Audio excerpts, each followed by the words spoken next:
नमस्कार, राज की बात में आपका स्वागत है।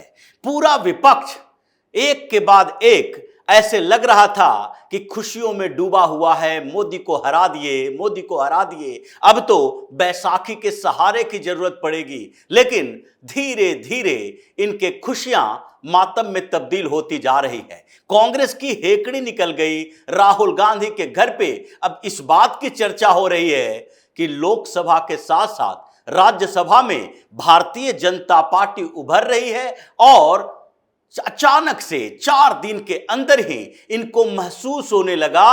2 लोगों को लोकसभा चुनाव में खड़ा किए थे और दोनों राज्यसभा सांसद थे। दोनों की सीटें अब भारतीय जनता पार्टी इनसे छीन रही है। ये लोग जुटे हुए हैं आंकड़े फिट करने में, लेकिन कहीं से आंकड़े नजर नहीं आ रहे हैं, क्योंकि इनके पास जो विपक्षी गठबंधन है, जो चाहते हैं कि भारतीय जनता पार्टी के अलावा जो भी पार्टियां हैं ये इंडी अलायंस का हिस्सा बन जाए, पूरा का पूरा विपक्ष एकजुट हो जाए, ऐसा होने वाला नहीं है। और जहां जहां थोड़े बहुत इनके बड़े नेता एकजुट होने की कोशिश करते हैं, विधायक और सांसद इनके खिलाफ चले जा रहे हैं। इसलिए परेशानी फिर बढ़ने वाली है और 2 सीटें भारतीय जनता पार्टी ने राज्यसभा में कांग्रेस से झपट ली है, छीन ली है, जिसके कारण कांग्रेस की परेशानी बढ़ी हुई है। इस चुनाव में कई विधायक को टिकट दिया गया, कुछ राज्यसभा सांसदों को टिकट दिया गया और इसलिए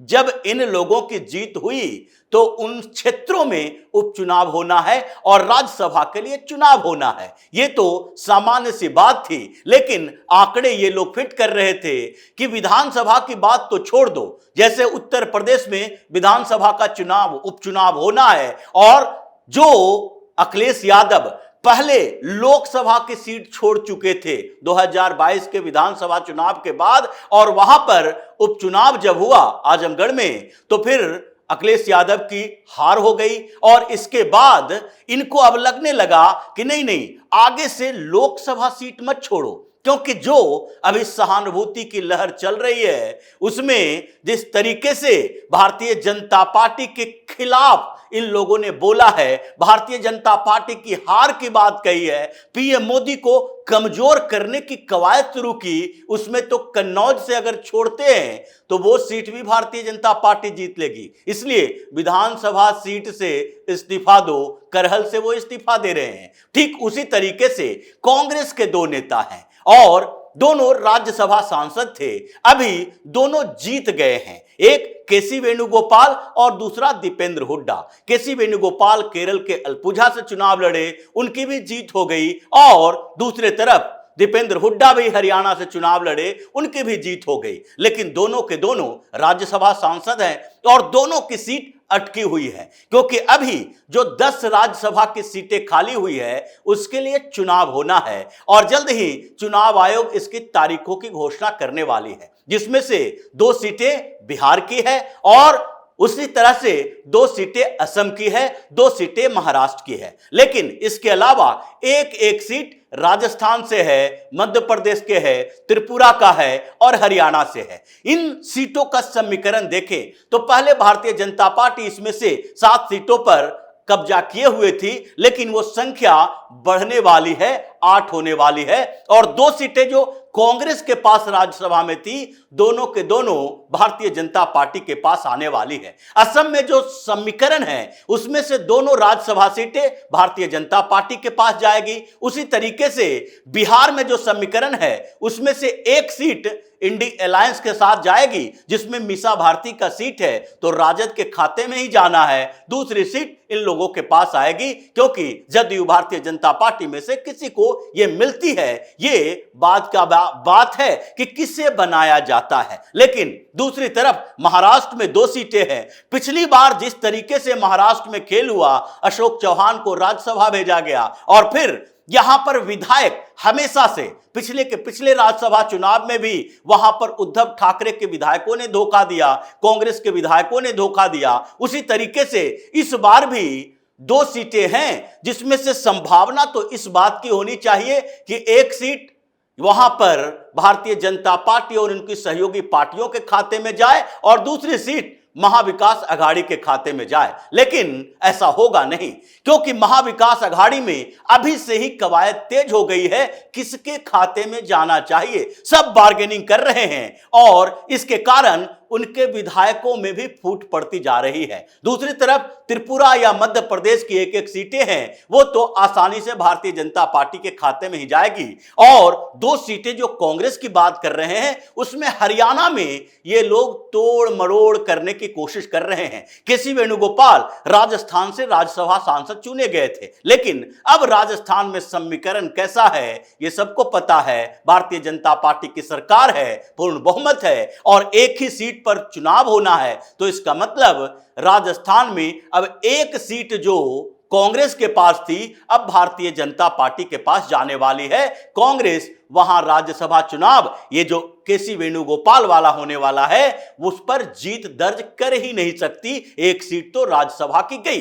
दूसरे हरियाणा की बात है, जहां पर एक सीट राज्यसभा में कांग्रेस के पास थी, क्योंकि हरियाणा में जो 5 सीटें हैं उसमें से 3 सीटें भारतीय जनता पार्टी के पास और एक सीट कार्तिकेय शर्मा जो इंडिपेंडेंट चुनाव लड़े थे और उनको भारतीय जनता पार्टी ने सहयोग किया था उनके पास है। पिछली बार जब राज्यसभा में चुनाव हुआ था इसी तरह कांग्रेस ने हंगामा किया था, 2 सीटें इसके खाते में आने वाली थी, लेकिन एक सीट पर चुनाव हार गई क्योंकि इनके विधायकों ने भी धोखा दिया और इंडिपेंडेंट तौर पर कार्तिकेय शर्मा यहां से चुनाव लड़े थे जिसमें भारतीय जनता पार्टी ने इनको सहयोग दिया था। इसलिए ये 3 के अलावा चौथी सीट जो कार्तिकेय शर्मा की है वो कहने के लिए तो इंडिपेंडेंट है, लेकिन भारतीय जनता पार्टी के समर्थन से जीते थे।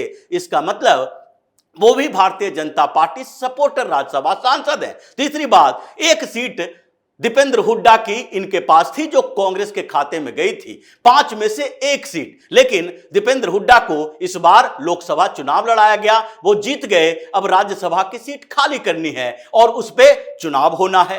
अब इनके पास एक ही चॉइस है, या तो लोकसभा की सीट खाली करो और किसी और को लड़ाओ, या फिर राज्यसभा की सीट खाली करो। लोकसभा की सीट तो खाली करेगी नहीं कांग्रेस, तो राज्यसभा पर चुनाव होना है। वहां 2026 तक का कार्यकाल है, 2020 में ये चुनकर राज्यसभा गए थे। अब वहां पर कैलकुलेशन पूरी तरीके से बदल चुका है। हालांकि कांग्रेस और भूपेंद्र सिंह हुड्डा ये पूरे के पूरे समीकरण को बदलने की कोशिश कर रहे हैं। अभी हरियाणा विधानसभा में 87 विधायक हैं, 3 सीटें खाली पड़ी हुई है, लेकिन इस 87 विधायकों में से अगर एक राज्यसभा का सांसद चुना जाना है तो उसके लिए 44 विधायकों की जरूरत पड़ेगी। अब 44 विधायक के समर्थन के लिए ये लोग मान रहे हैं कि 41 विधायक तो भारतीय जनता पार्टी के पास हैं और अगर 2 और मान लें जो कि डायरेक्ट समर्थन कर रहे हैं, यानी कि एक इंडिपेंडेंट समर्थन कर रहा है और दूसरा गोपाल कांडा समर्थन कर रहे हैं हरियाणा लोकहित पार्टी का, अगर इन दोनों को मिला दिया जाए तो भी 43 विधायक भारतीय जनता पार्टी के समर्थन में अभी हैं। लेकिन इनके अलावा जितने विधायक हैं ये सब इंडी अलायंस में चले आएंगे, ऐसा ये लोग मानकर चल रहे हैं। इसलिए मानते हैं 43-44 का रेशियो होगा। बचे हुए 44 के 44 विधायक कांग्रेस के समर्थन में आ जाएंगे और कांग्रेस राज्यसभा का चुनाव जीत जाएगी। लेकिन इन आंकड़ों को देखिए, ये कांग्रेस कौन से सपने में खोए रहती है ये अभी राहुल गांधी को समझ में नहीं आता और न ही इनके छोटे नेताओं को समझ में आता है, क्योंकि जिस तरीके से मीडिया में खबरें फैलाई जा रही है कि 43 विधायक भारतीय जनता पार्टी के साथ और 44 विधायक भारतीय जनता पार्टी के खिलाफ, लेकिन समीकरण ऐसा नहीं है। 41 विधायक भारतीय जनता पार्टी के अपने हैं, इंडिपेंडेंट एक अभी सपोर्ट कर रहा है, गोपाल कांडा सपोर्ट कर रहे हैं हरियाणा लोकहित पार्टी के। 43 तो इन लोगों ने जोड़ लिया, लेकिन कांग्रेस के पास कितने हैं?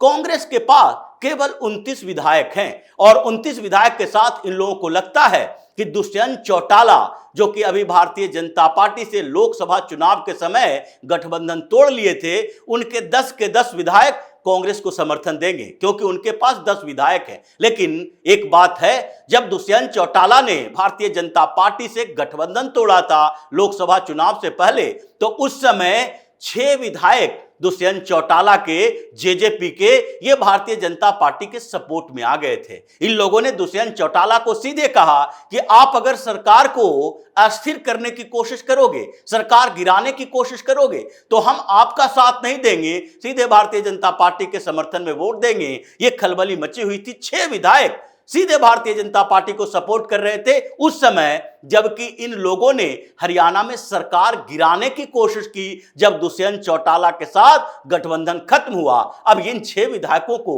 अगर जोड़ा जाए तो फिर तो भारतीय जनता पार्टी के पास 49 विधायक हो जाएंगे। यह भी बात अलग है, राष्ट्रीय लोक दल के एक विधायक हैं अभय चौटाला, वो कभी भी कांग्रेस के समर्थन में नहीं जाते और कांग्रेस को वो वोट भी नहीं दे सकते हैं, चाहे राज्यसभा चुनाव हो या किसी और तरह के सरकार गिराने के लिए भी कोई कवायद हो, वो कांग्रेस के समर्थन में नहीं जाएंगे। लेकिन फिर भी 29 विधायकों के साथ कांग्रेस ये आंकड़े जोड़ रही है। लेकिन हकीकत तो यही है कि हरियाणा की एक राज्यसभा सीट जो कि अभी कांग्रेस के पास है, अब भारतीय जनता पार्टी के पास जाने वाली है। और मतलब हरियाणा में 5-5 लोकसभा सीटों पर दोनों पार्टियों ने जीत दर्ज की, लेकिन 5 राज्यसभा सीट अभी जो हरियाणा में है वो सारे के सारे अब भारतीय जनता पार्टी के पास आ जाएंगे। हरियाणा में केसी वेणुगोपाल की सीट भारतीय जनता पार्टी ले लेगी और अभी त्रिपुरा में या असम की दोनों सीट भारतीय जनता पार्टी के पास ही जाएगी, महाराष्ट्र की एक सीट जाएगी और मध्य प्रदेश की एक सीट जाएगी। ये सारे आंकड़े जो इंडी अलायंस के हैं वो राज्यसभा में भी गड़बड़ हो रहा है, क्योंकि आगे तो उड़ीसा में भी भारतीय जनता पार्टी की बड़ी जीत हुई है, राज्यसभा में आंकड़े और बढ़ेंगे। जहां तक लोकसभा का सवाल है, इन लोगों को लगता है कि यूसीसी जैसे मुद्दों पर इन्हें दबा दिया जाएगा, जैसा कि ये लोग कोशिश कर रहे हैं नीतीश कुमार को तोड़ने की। नीतीश कुमार के पार्टी के तरफ से बार बार ये बयान दिलवाया जाता है, क्योंकि कानून मंत्री अर्जुन राम मेघवाल ने एक बात कही मीडिया के सामने जब बातचीत चल रही थी भारतीय जनता पार्टी के मुद्दों के ऊपर, तो उन्होंने साफ तौर पर कह दिया यूसीसी हमारे साथ है, यूसीसी हम लागू करने जा रहे हैं और आप सिर्फ देखिए, इंतजार कीजिए। यह मुद्दा हमने छोड़ा नहीं है, यह कोalition का गवर्नमेंट हो या अकेले भारतीय जनता पार्टी की सरकार हो, हम इस मुद्दे को छोड़ेंगे नहीं। आगे बिल आएगा और इसके बाद केसी त्यागी को आगे बढ़ा दिया गया कि भाई ये कंसेंसस के आधार पर, सबके सहमति के आधार पर यह तय होना चाहिए कि यूसीसी पेश किया जाए या न किया जाए। लेकिन भारतीय जनता पार्टी ने कह दिया है, आप यानी कि नीतीश कुमार की पार्टी 12 सांसदों के साथ समर्थन करे या ना करे, वो 12 सांसद से ज्यादा दूसरे जगह से समर्थन के लिए आने के लिए तैयार हैं। दूसरी पार्टियां जितनी है वो उसमें से ज्यादातर पार्टियां ऐसी है जो कि इस मुद्दे पर वॉकआउट तो करेगी, इसके खिलाफ वोट देने की हिम्मत नहीं है, यहां तक कि केजरीवाल की पार्टी को भी नहीं है। दूसरे तरफ अगर देखा जाए तो महाराष्ट्र में जो उद्धव ठाकरे की पार्टी है उसके भी सांसद यूसीसी का विरोध नहीं करेंगे, भले ही वो वॉकआउट कर जाएं और वोट इसके अगेंस्ट में न दे। ऐसे में भारतीय जनता पार्टी ने पूरा एक तरह से आंकड़े फिट कर लिया है कि हम अपने मुद्दे से पीछे नहीं हटेंगे। समस्या थोड़ी राज्यसभा की रहा करती थी, वहीं पर समस्याएं पैदा होती थी। लेकिन जिस तरीके से इस बीच स्टेट में सरकारें बनी है, एनडीए की सरकारें भी बनी, भारतीय जनता पार्टी को भी नए स्टेट में सरकार बनी, जैसे कि अभी उड़ीसा में सरकार बनी है, वहां पर बहुमत मिला है, राज्यसभा में आंकड़े बढ़ते जा रहे हैं और इसके बाद जो समस्याएं बढ़ने वाली है इन लोगों की, क्योंकि ये जो बार बार कह रहे थे मोदी सरकार कमजोर है, ये उन मुद्दों को नहीं आगे बढ़ाएगी और ऐसे बिल नहीं लाएगी जो मुसलमानों को नाराज करने वाला हो, जिसका हम लोग समर्थन नहीं करते हों। लेकिन इसके विपरीत खेल पूरी तरह से उलटता दिखाई पड़ रहा है। राज्यसभा में भारतीय जनता पार्टी बहुमत ला रही है और कांग्रेस से एक एक करके सीटें छीन रही है। ये लोग बौखलाए हैं, परेशान हैं कि लोकसभा चुनाव में जो हम खुश हो रहे थे कि कुछ सीटें हमारी बढ़ गई है, अब राज्यसभा में एक एक सीटें खिसकती जा रही है और लोकसभा में जो एनडीए का आंकड़ा है वो भी बढ़ रहा है, क्योंकि हमारी सहयोगी कुछ पार्टियां जो है एक एक दो दो सीटों वाली, वो भी अब सीधे मोदी को समर्थन देने लगी है। इसलिए इनकी सारी खुशियां अब मातम में तब्दील हो चुकी है। तो इसी तरह की खबरों के साथ फिर से हाजिर होंगे। तब तक बने रहिए हमारे साथ और देते रहिए हमें सहयोग, ताकि इसी तरह की खबर हम आपके लाते रहें। धन्यवाद।